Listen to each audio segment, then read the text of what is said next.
following book is a work of fiction and has been written and crafted with the insightful contributions of Pontypridd residents, who have shared their ghostly encounters and stories with me. Through research, dialogues, and personal connections, I got inspired to write this tale. The narrative uncovers common themes present in the ghostly landscapes of Pontypridd and Wales as a whole. I believe every town, regardless of its size, hosts its own personal collection of rich beliefs in rituals and legends, and Pontypridd is no exception to this. With this book, I aim to honor and elevate these stories, weaving them into a narrative through my illustrations and storytelling. Key locations such as the Maltese Arms, considered haunted by Pontypridd residents, are central to the book, along with the surrounding forests, the River Taff, and the Old Bridge. Thanks to Julia, her ancestors who once owned the Maltese Arms have become characters in the book. Vault's detailed descriptions of her ghostly experiences have influenced the symbolism associated with ghostly communications, such as dreams and mirrors. She also inspired the characters of the mother and daughter at the Maltese Arms. Derek's account of a ghost encounter provided the appearance and sensations of the Maltese Arms ghost, while Will's insights added depth to the legend surrounding the Maltese Arms. Bronwyn, the protagonist's name, was suggested by Corey, who generously helped me with story details. Halfwen, the name of the other little girl in the story, emerged from Jane, another Pontypridd resident. The protagonist's father name is a rich suggestion from Caden, who gave me a lot of options regarding old-fashioned Welsh names. Thanks to Angela and her experience living with a ghost cat for inspiring the cat who follows the protagonist through her adventures, and who we named Mr. Caspar. And finally, special thanks to Dr. Delif Bader and the book The Folklore of Wales, Ghosts, which helped me dig deeper into Welsh folklore, the diverse types of ghosts in Wales and commonly associated ghostly behaviors. Her insights have enriched the narrative and added authenticity to the storytelling. Dear reader, I hope the story will amuse you, and I hope you can immerse yourself in the landscapes and the atmospheres I created. For a better experience, if you're reading this at home, why not light up a candle and wait until night? Why not play your favorite piano music, or perhaps your favorite ambient soundtrack for a better experience? Lost in Pontypridd. Chapter 1. A Strange Cat. On a quiet and serene afternoon, a strange feline rested its paws upon an old fence, calmly observing a little girl, walking along the path among the gravestones. Bronwyn clenched her mother's hand tightly, a bunch of lavender gripped firmly in her other hand. A new section of the graveyard had been designed for the unfortunate souls lost in the recent mine accident. 22 fresh graves were dug just the week before, and among them her father stood further away. Her father's stone was engraved in bold letters, in loving memory of Bryn Livewell. Bronwyn, her mother spoke softly as she knelt by the resting place. Would you be a dear and remove the old flowers so I can place your lavender in the vase? Bronwyn obediently followed her mother's instructions and joined her in a prayer. Tears welled in her eyes as she struggled to recall the words, her mother's patient religious teaching fading away in her grief. They knelt together, the gentle breeze carrying the scent of lavender across the graveyard. As Bronwyn wiped her tears, a sudden gust of wind whisked her handkerchief away towards the fence, separating the graveyard from the forest. She moved after it, only to come face to face with a white cat. Its large black eyes bored into hers, a gaze as penetrating as the roots of an ancient tree. With a handkerchief clenched in its mouth, the cat darted towards the forest. "Bronwyn, where are you going?" her mother's voice echoed from afar. "The cat stole my handkerchief," she called back, already in pursuit. "Wait!" But her mother's cries grew fainter and fainter as Bronwyn disappeared into the foliage. Racing as fast as she could, the pale cat seemed to grab effortlessly to the undergrowth, branches snapping under its swift strides. Though she heard her mother's desperate calls, Bronwyn couldn't turn back now. Her name echoed through the depths of the forest, drawing her further into its embrace. The cat halted abruptly, its back arched and fur bristling, emitting a sharp hiss. Bronwyn caught up to the thief, her heart sinking with terror. Chapter 2. Hellhounds. Sharp fangs dripping with saliva against charcoal fur and a hunger for human flesh. Old legends whisper that these wounds came from the deepest pits of earth, hell itself. They could run for days and not lose track of their prey, their big and strong jaws capable of shattering bones. These were the hellhounds.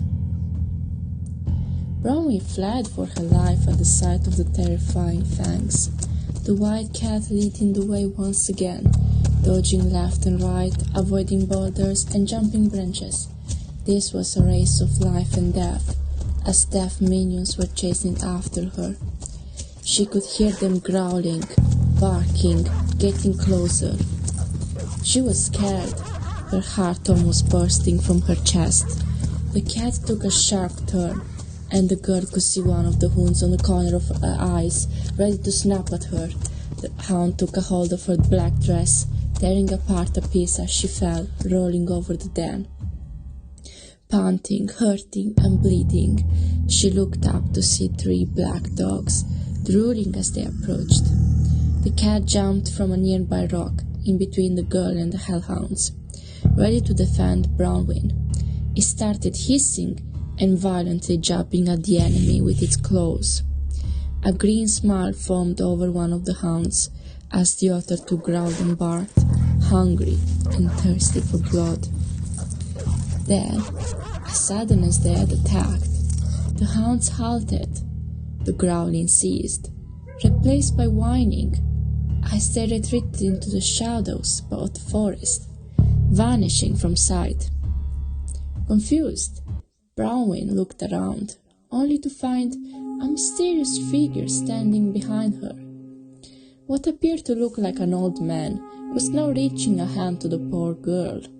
He was tall and slender, with a prominent nose and a bald head adorned with some curious jewelry. She took his hand and could feel a hint of thin silky fur in it. He was also evidently strong for his age. "Thank you. I thought I was going to die," Bronwyn exclaimed with relief in her voice. The stranger looked at her. "You are lost," he observed. Bronwyn looked around. The chase pushed her deeper into the forest, and she was indeed lost.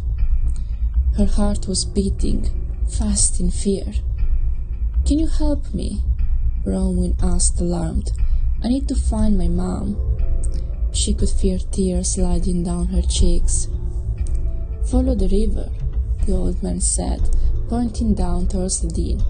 "Walk the path and find the priest. He will guide you to your answers." Bronwyn was confused. "A priest? I just want to go back home." She turned around, and the man seemed to have vanished in thin air, leaving her with just the white cat. Chapter 3. River Spirits. The night sky was velvety black, edged with bright stars. Bronwyn was hungry and exhausted. She took a moment to rest by the riverbank. "You don't happen to know how to fish?" she asked the cat. "Even if you could, I don't know how to cook fish. Not like my mom. She makes the best baked cod. It's so good. If you come with me, maybe she will make you some. Cats love fish, right, Mr. Caspar?" The cat in response mewed softly. A faint glow was radiating from Mr. Caspar. The girl was still considering whether she would adopt what looked like a spirit cat or not, but at the same time she was very quick at giving it a name. It was hard to understand for her what was real or not at that moment, but she was also too tired to think about it. Maybe so tired that this could have been a dream, and she could have been in her bed, dreaming about it all. The river was still, and Brownie could almost see her reflection, just like a mirror. She bent over to drink some water when she noticed two shiny white dots glowing from the depths. A dark figure emerged from the dark and was now inches from Brownie's nose.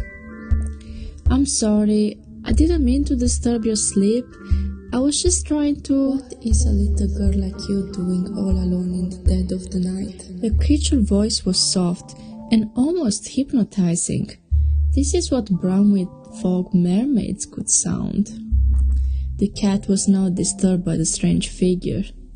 "Your friend doesn't look fond of me," said the mysterious shadowy creature. "We are lost. An old man told me to follow the river to find a priest. Do you know any priests that may live around here?" "Man, you say? How exciting. Tell me about him. What did he look like?" The girl stood still for a moment, lost in thought, then spoke. "I can't remember. It happened so fast. I was chased by these big bad dogs and then I fell. I thought I was going to die, but I heard them whining and running away. This man with silky hands helped me get up, and when I turned around he disappeared." "Did you have a look at his feet? Was he the one? Oh, tell me." Two more figures emerged from the dark waters. Brownie thought they looked very eerie. "Can you help me, please? I'm very tired and I'm starving. I'm lost and I want to go home." "It is our responsibility to protect living creatures. Your little cat here is not part of your existence anymore." The cat gave a low hiss. "But he's my friend. He needs to come with me."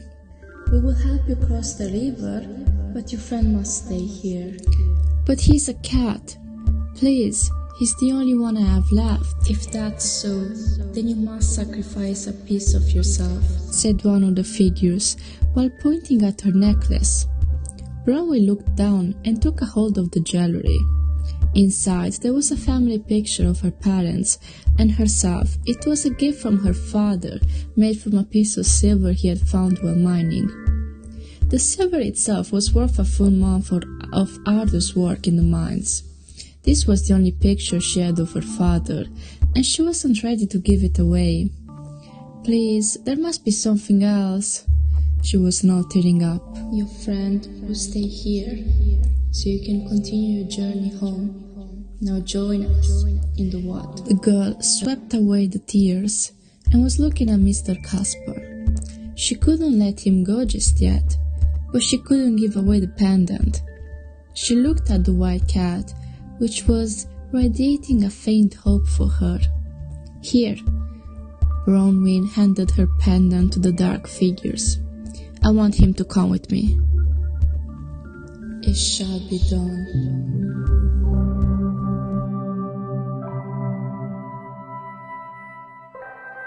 Chapter 4. Riverbank. The moon was shining bright in the night sky. Bronwyn was floating on the river path, transported by some strange humanoid shadows. The water was icy against their skin. Her mind was blank, and she felt almost at peace as the three dark figures were dragging her up the river. Mr. Caspar was resting on her belly, purring gently while acting as the only source of light. No one would dare to venture into the night at this hour, but you could see in the distance, up the hills, small lights slowly closing one by one as the people of Pontypridd were going to bed. "We are here," said one of the figures. "You need to find the priest."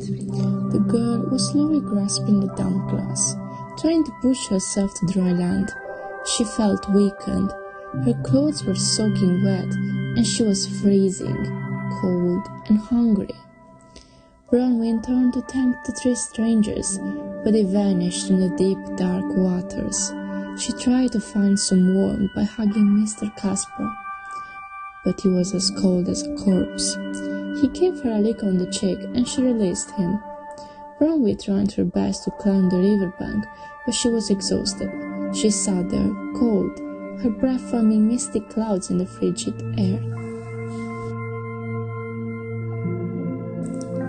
Chapter 5. Moses' Arms. Bronwyn woke up to see a big warm fire roaring and dancing in front of her. She was sitting on a chair, enveloped with what looked like a wool blanket. She shifted slightly, catching the sound of hurried footsteps behind her. "Mom, Dad, she's awake." A young voice was shouting in the distance. Bronwyn tried to get a hold of herself when a boy and a woman rushed to her. "Here, eat this," said the woman, handing her what looked like a piece of bread. "My name is Mary Jane, and this is my son Stanley. What's your name, little one?" Bronwyn eagerly devoured the bread in 3 large bites, her hunger overweighting her weariness. "Stanley, go tell your dad to make a bowl for our guest here," said the woman to the boy, who went running once again. "Don't worry, we will take care of you. My son Stanley saw you from his window floating in the river. He and Edmund, my husband, found you there, and we thought you were a goner. We took care of your wounds. Although we would like to know what happened to you, you must have been quite through something." "Thank you," Bronwyn murmured gratefully, relieved to be among fellow humans. "Poor thing, you need some serious rest.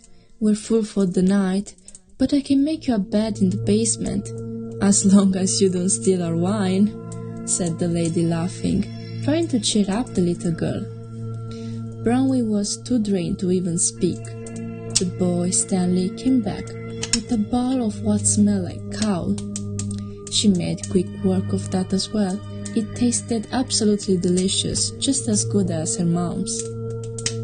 "Stanley, stay here and watch over her. I must go talk to your father." The boy looked around 18 years old, tall, his face dotted with freckles and his hair as bright as an orange. He looked like his mother, just slightly taller. Bronwyn was looking around for Mr. Casper, but he was nowhere to be found.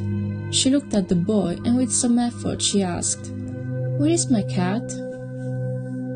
"Cat? We didn't find any cat." She was sure the cat was by her side. Maybe he got scared and ran away. She had to go look for him. "What is your name?" asked the boy. "Bronwyn." "Welcome to Monsters' Arms, Bronwyn. Don't get many people around here, especially people like you." "What do you mean?" asked Bronwyn, slightly irritated. "We don't see girls floating in the river like that every day. You're lucky to be alive. There's this girl with her mother. They have both been staying with us for a while. The girl's name is Halfway. She told me about you." Stanley's eyes seemed to sadden for a moment. "I know it sounds crazy, but this girl can see stuff.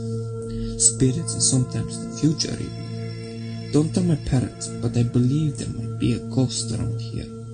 There are rumors about a white lady living in..."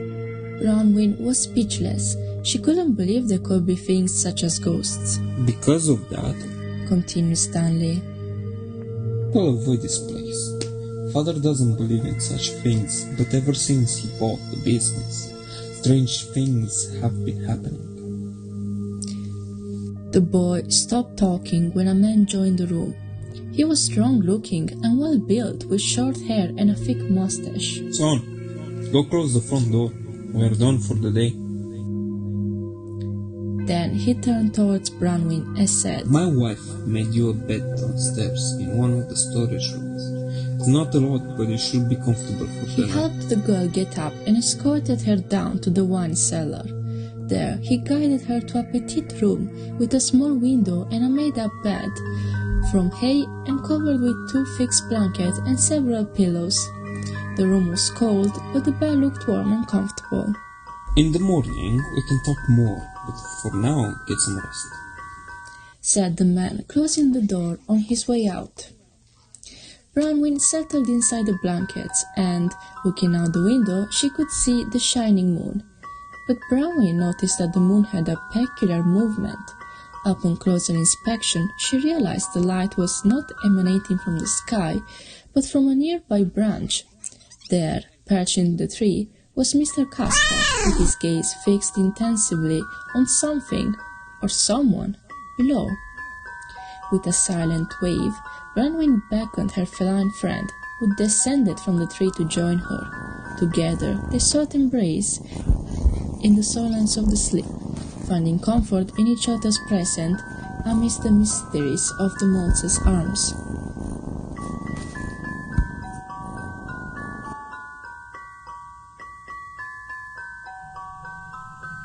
Chapter 6. The White Lady.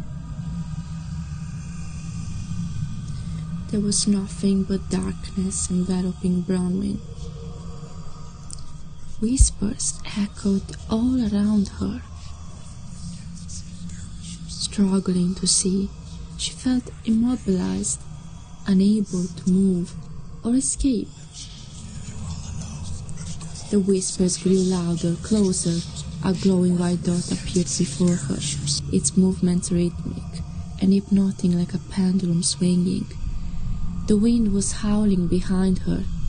Bronwyn realized that the window had been closed before going to bed. She could hear footsteps approaching, and the glowing dot expanded into a familiar image, the picture from inside her pendant. Suddenly, the room fell silent, and she was shrouded in darkness once more. Something delicate brushed against her feet, followed by the sensation of someone climbing into the bed. But it wasn't the cat. This presence was heavier, more ominous. A cold hand touched her cheek, accompanied by a foul odor. Bronwyn could hear a faint voice accusing her of betrayal.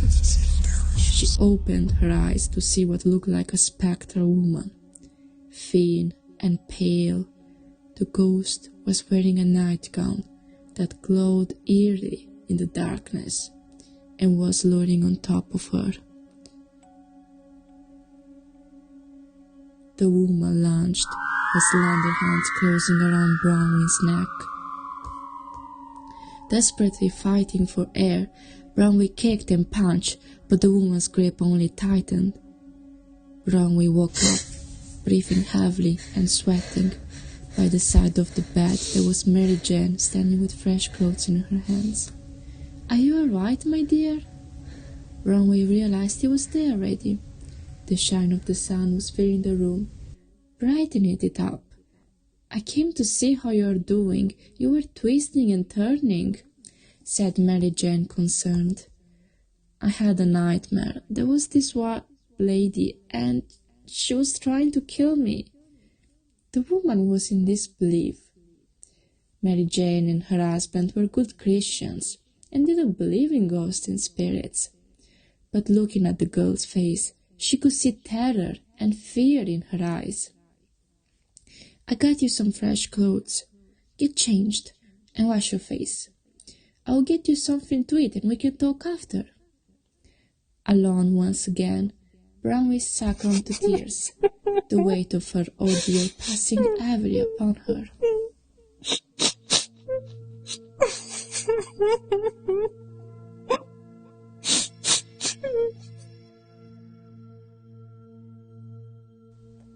Chapter 7. The Priest. Upstairs in the dining area, Bronwyn found herself sitting at a table in the corner close to a window. She saw Stanley approaching. How are you doing? Mom told me you had a nightmare. You gave her quite a scare. He said, his energy a stark contrast to Bronwyn's exhausted state. I'm sorry, I didn't mean to. That's okay. So tell me, what would you like to have for breakfast? Tea and cakes, please. Coming right up. And he darted towards the kitchen. The Moses Arms dining area had around 15 small tables. The only clients at the moment were Bronwyn and a woman and a young girl sitting at a table not too far from her. The girl in question looked 13 of age and had a green dress on and a blonde hair. The older lady gestured to Bronwyn to come over at their table. "Excuse me, young lady, could we have a talk with you?" she asked loudly. Bronwyn's heart started pounding as she shook her head. Meeting new people was the last thing she wished for, but the two got up and were approaching her table. Bronwyn buried her head, trying to avoid eye contact. As they sat down, the mother of the blonde girl said, "Don't be scared, little one. We mean no harm. On the contrary, we are here to help you. My daughter often has a special gift. She told the innkeeper's boy about you. She also saw your cat friend on the window last night." "You mean Mr. Caspar? I couldn't find him this morning. Do you know where he might be?" asked Bronwyn, almost jumping off her seat. "Sorry, I didn't see it." Afwen was soft-spoken. "You see, my daughter told me about the lady from the basement. The rumor says that she was the first innkeeper to own this place. You see, she fell in love with this man, overly crazy about him, if I must say. This man left her for another woman. The innkeeper went mad after that and started to act weird. A few days later, she was found in the cellar." "Please don't scare my customers." Mary Jane spoke firmly, standing tall behind her with a plate of cakes and a cup of tea. "Here you go, Bronwyn. Now please excuse Mrs. Davis over here." Mary Jane looked furious, giving a piercing look at Mrs. Davis. "Mary, you know very well that this place is haunted. I can't believe you let this poor child sleep in the cellar."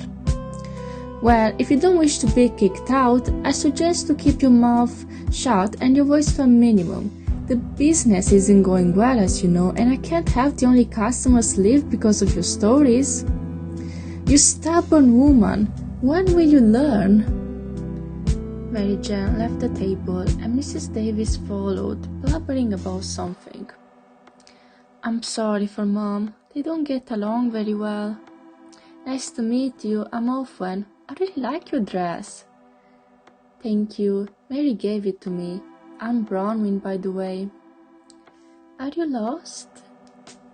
"Yeah, I was with my mom at the graveyard when this cat stole my handkerchief, and I tried to chase it, but I ended up being chased by these big dogs, and then I met an old man in the forest, and after that I spoke to those 3 mermaids in the river, and they carried me." "You mean the river spirits?" "I had a vision the other day about a girl traveling the river on the back of a river spirit." "A vision? Are you a witch? Can you read the future?" "No, it's not like that. You see, sometimes I see ghosts or lost souls. I feel deeply connected to the spirit world. My mom didn't believe me at first, but with every dream I had, with everything I could see, all the signs and visions that came true, Mother seemed to get convinced there must have been something wrong with me. At some point, she even took me to a priest to get purified, but he couldn't find anything wrong with me." "A priest, you say? Does he live nearby?" "Reverend Jones is a traveler and a man of God. He travels from village to village, helping people with, well, you know, ghostly matters," said Halfwen, jiggling. "The old man in the forest told me to find a priest. He said the priest will help me get back home. Do you think he might be the one I'm looking for?" "We will find out soon." Bronwyn could see out the window a horse carrying what looked like the man in question, approaching the Maltese Arms.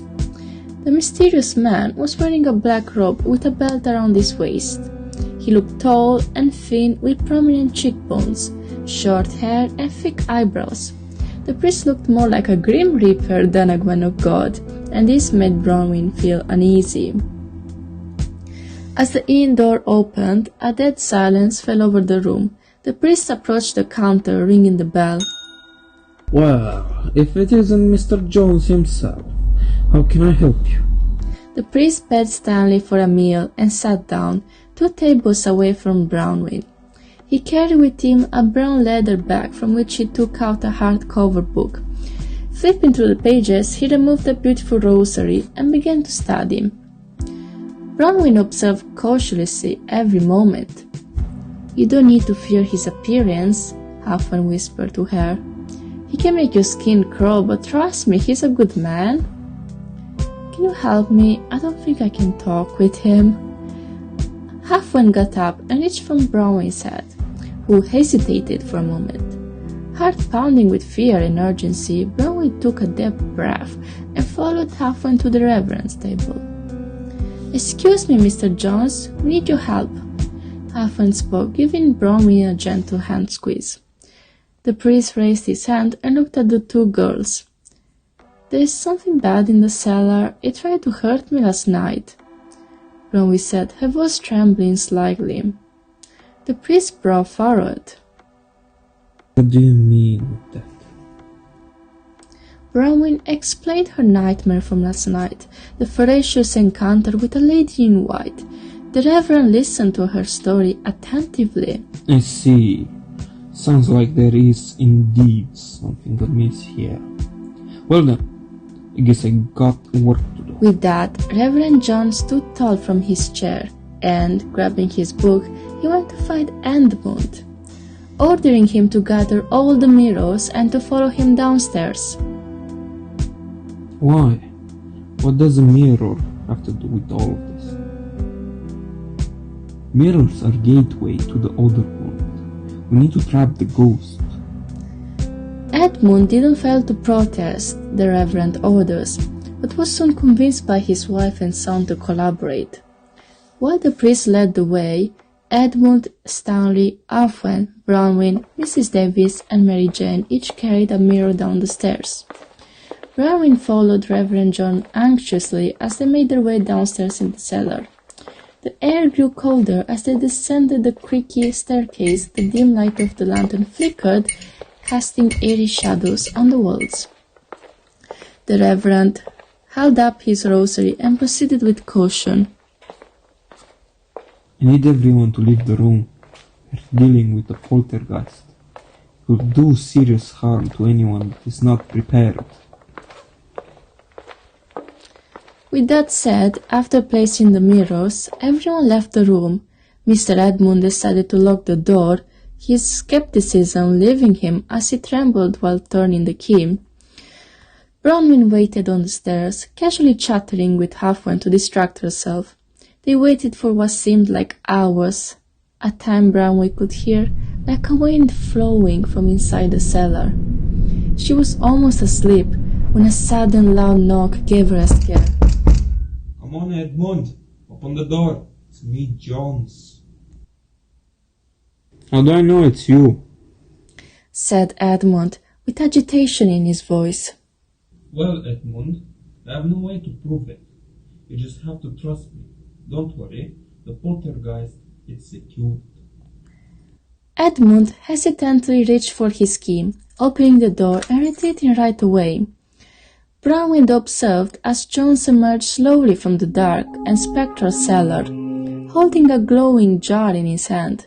He held up the jar to Mary Jane. Take care of it. Make sure to not drop it or harm it in any way, and your inn will be safe. Bronwyn couldn't help but feel calm when looking at the jar. It was as if all the rage from the poltergeist had been contained and soothed once for all, away from the living. Chapter 8. The Mines. After the deed with the ghost, or the poltergeist as called by Reverend Jones, Bronwyn felt like it was time to go home for her and Mr. Caspar. She approached Reverend Jones as he was meticulously polishing off his instrument of research.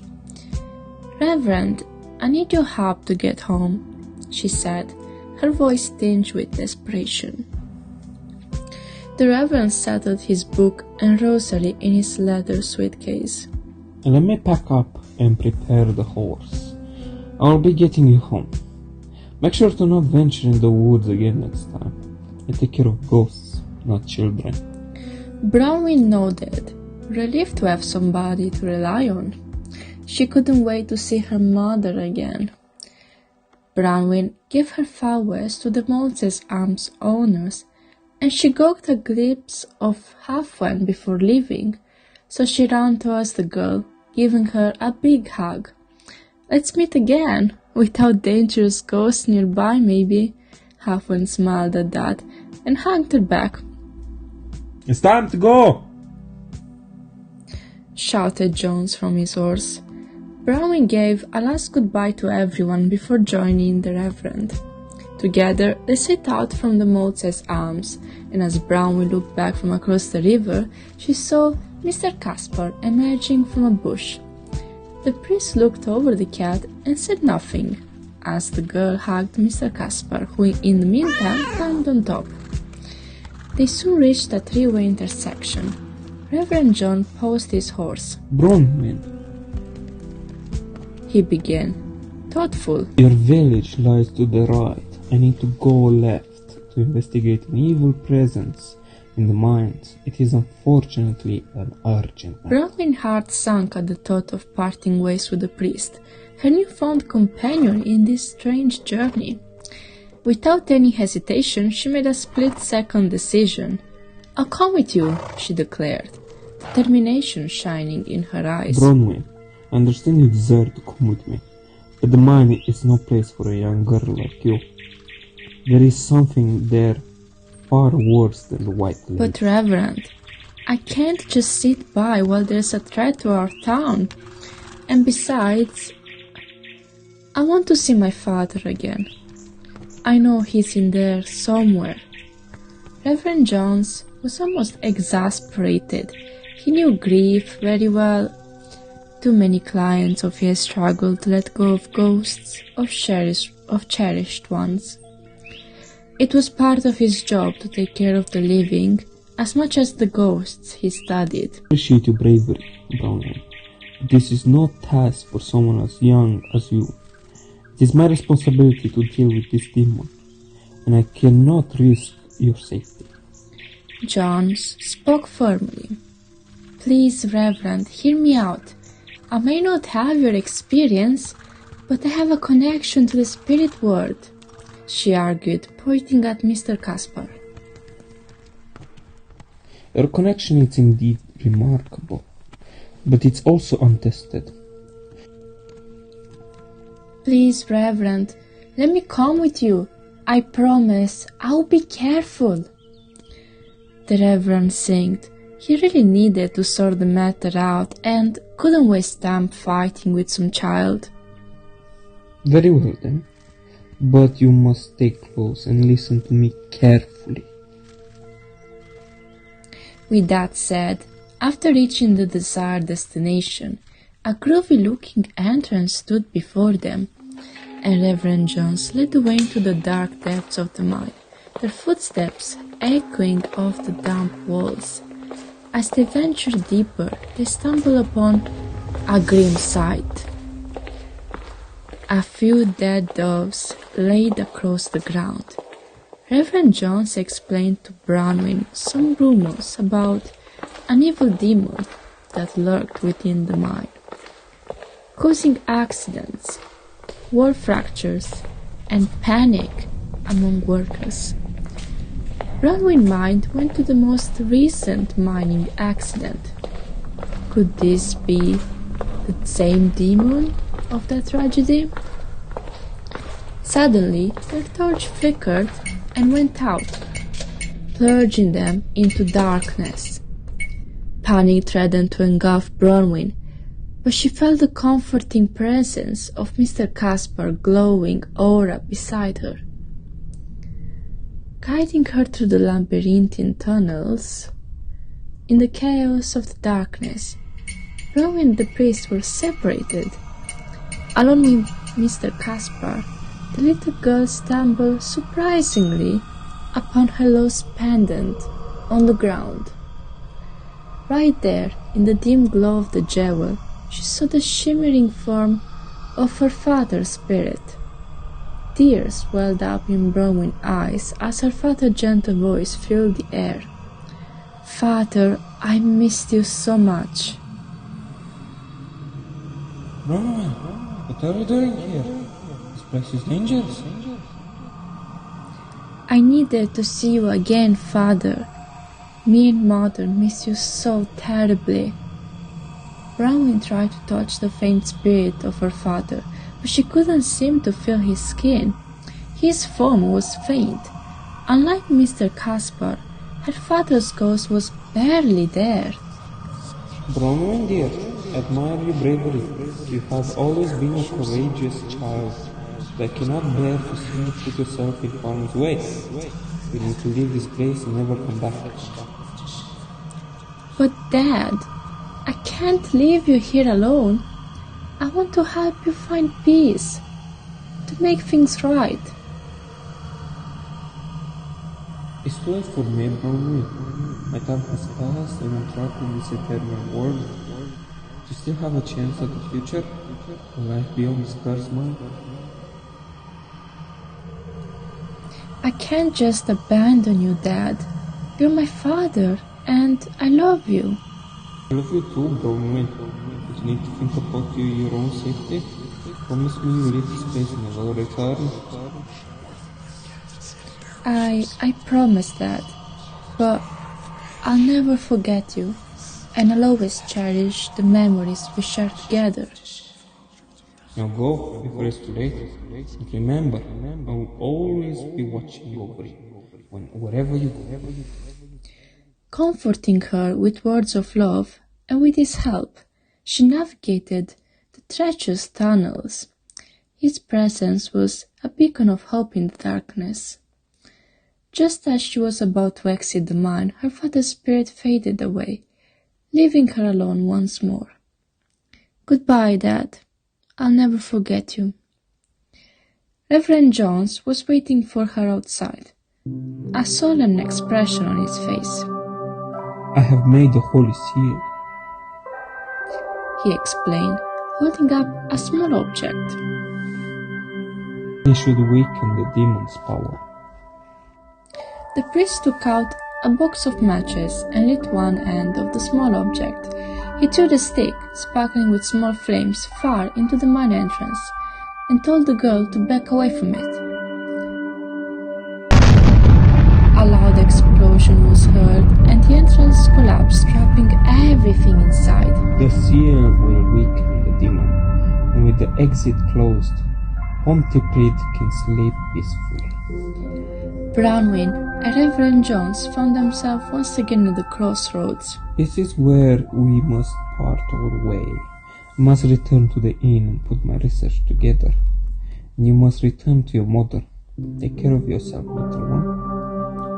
Reverend Jones was about to go when he stopped to say one last thing. Your little friend doesn't belong with us, unfortunately. He must find his way home too. Bronwyn looked confused as the priest took the path towards the Moses' arms. She looked down at the cat. "Let us go, Mr. Caspar. It's time to find your home now." And so the girl and the cat departed in the quiet and serene afternoon. The end.